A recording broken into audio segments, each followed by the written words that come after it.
Assalamu alaikum class 9th. Welcome to your online lectures. Today we will start our new chapter number 4, named cells and tissues. Today we are going to study cellular structures and functions. Firstly, we will go through its introduction. We are well familiar with the basic organization of eukaryotic cells. Here we will get some detailed learning about cellular structures and functions. A cell is made by assemblage of organelles. We have studied this in our previous classes. Previous chapters too. Cell is made by assemblage of organelles. There are some structures in the cell that are not in organelles but are still very important. These structures are cell wall, cell membrane, cytoplasm and cytoskeleton. And now we are going to study cell wall. Firstly, we will study cell wall. It must have to be very clear. Cell wall is present in plant cell while it is not present in animal cell. We know that all living organisms have cell wall around their cells. For example, animals and animal-like protists. What will come in definition? We will attempt this question under these following headings. It will come as a long question in your board exam, so you will mention these proper headings, so you will get good marks. Number 1 is definition. What will come in definition? Cell wall is a non-living and strong component of cell located outside the plasma membrane. You can also easily draw its diagram. This is actually plant cell. Plant cell has 2 layers. Number 1 is cell wall and number 2 is cell membrane or plasma membrane, and a single large vacuole will be present in the center while nucleus is pushed to the side of the cell. This is the diagram. You can easily draw this simplified diagram so you can get good marks. After this, function. We will discuss now function. You can also mark function on your books. It provides shape, strength, protection and support to the inner living matter, protoplasm. What is protoplasm? Actually, a paste-like substance fill in the cell is known as cytoplasm, and a paste-like substance fill in the nucleus is known as nucleoplasm. So cytoplasm and nucleoplasm collectively known as protoplasm. Its mean cell wall is providing strength, shape and support to the all living inner matter, which is the protoplasm of the cell. After this, we will discuss composition of cell wall. Plant cells have variety of chemicals in their cell wall. Outer layer of plant cell wall is known as primary wall, and cellulose is the most common chemical in it. It's mean there are many chemicals, and it is further have 2 walls, which is known as the primary wall and the other one is secondary wall. And cellulose is the most common component. You can primary and number 2 is secondary. We have discussed our primary wall. It has cellulose. Cellulose is the most common element chemical present in it. Some plant cells, for example xylem cells, also have secondary walls. Some cells also have secondary walls, and it is much thicker and contain lignin and it's the main component of primary cell wall is cellulose, and the main component of secondary cell wall is lignin. It is all the composition of cell wall. Next, we will discuss plasmodesmata. There are pores in the walls of adjacent cells, so which cytoplasm is connected. These pores are called plasmodesmata.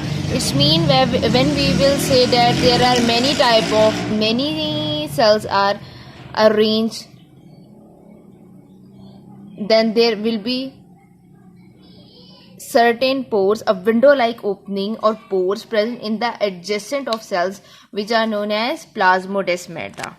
and with the help of this plasmodesmata, the cytoplasm of both cells will be connected. Next, we will discuss cell wall of fungi. Fungi and many protists have cell wall, although they do not contain cellulose. Fungi and protist cell wall do not have cellulose. Their cell wall is made up of variety of chemicals. For example, chitin is present in the cell wall of fungi. Its mean fungal cell wall is made up of chitin. Prokaryotes have cell wall. First, we have discussed cell wall of fungi. We said that they do not have cellulose, rather they have chitin in their cell wall. Now we are moving towards prokaryotic cell wall. Prokaryotic has cell wall composed of peptidoglycan, that is a complex of amino acids and sugar. Now we will mention it. Prokaryotic cell wall is made up of peptidoglycan,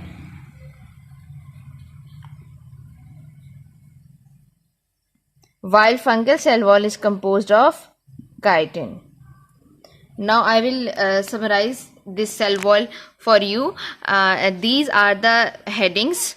So your whole topic will be summarized under these headings. Firstly, you will write definition. After this, function. Composition of cell wall. Composition of cell wall consists of two walls. Number one is primary, number second is secondary. Primary cell wall has the main component, which is cellulose, while secondary wall has main component, which is lignin. In the same way, we will discuss cell wall of fungi. Its mean it do not have cellulose, rather they have chitin in their cell wall.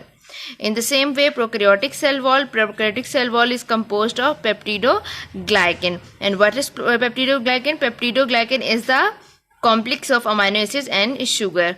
What are the plasmodesmata? It will also come as a short question in your board exams. What is plasmodesmata? These are the small openings present in the adjacent of the cells for the to facilitate the connection of both cytoplasms. Now we are going to discuss our next cellular structure, which is a cell membrane.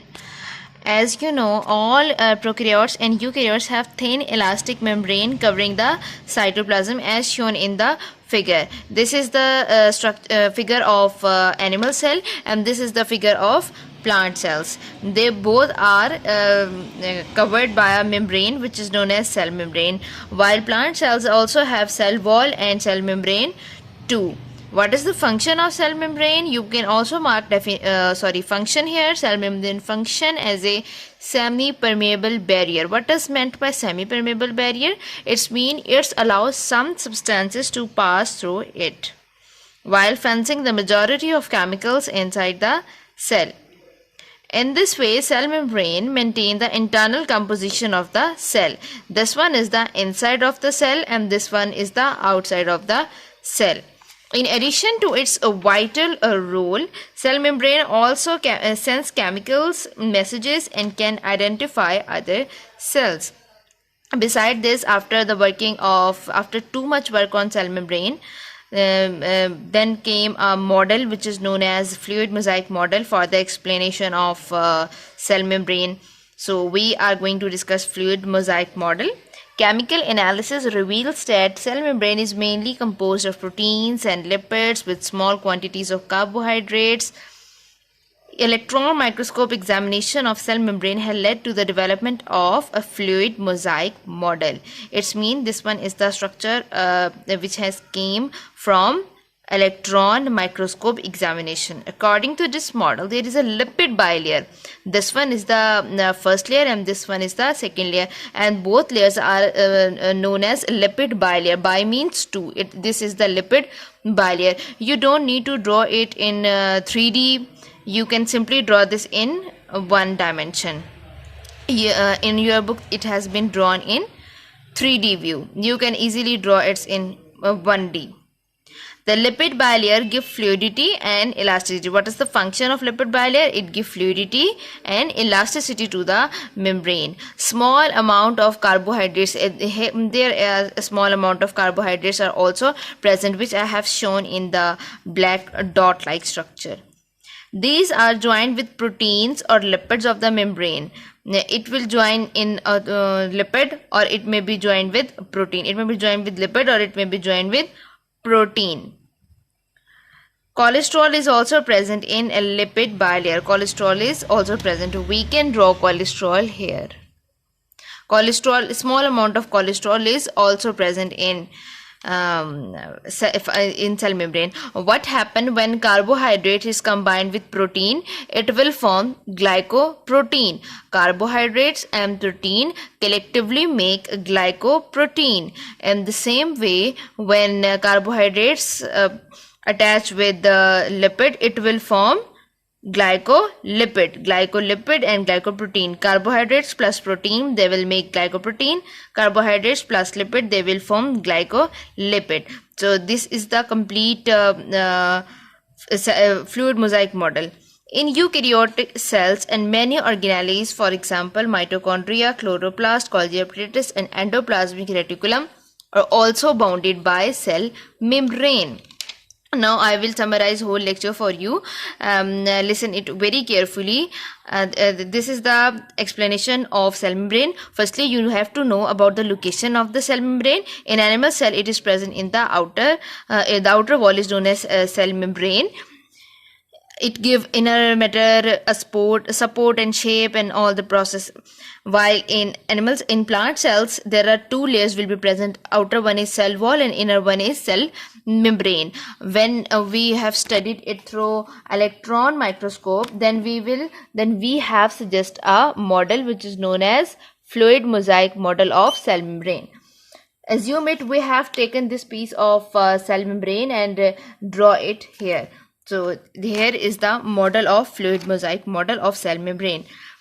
These are the two layers which are known as a lipid bilayer. It's mean two layers which are which are making sandwich like structure, and protein molecules are present in between these lipid molecules, which facilitate the entry of and outward of molecules or things which want to enter in the cell or move out of the cell. Beside this, carbohydrates also present. Small amount of cholesterol is also present. When carbohydrate combined with protein, they will form glycoprotein. When carbohydrates combined with the lipid, it will form glycolipid. It was all the explanation of cell membrane and cell wall. I hope you understand the lecture very well. Thank you, class.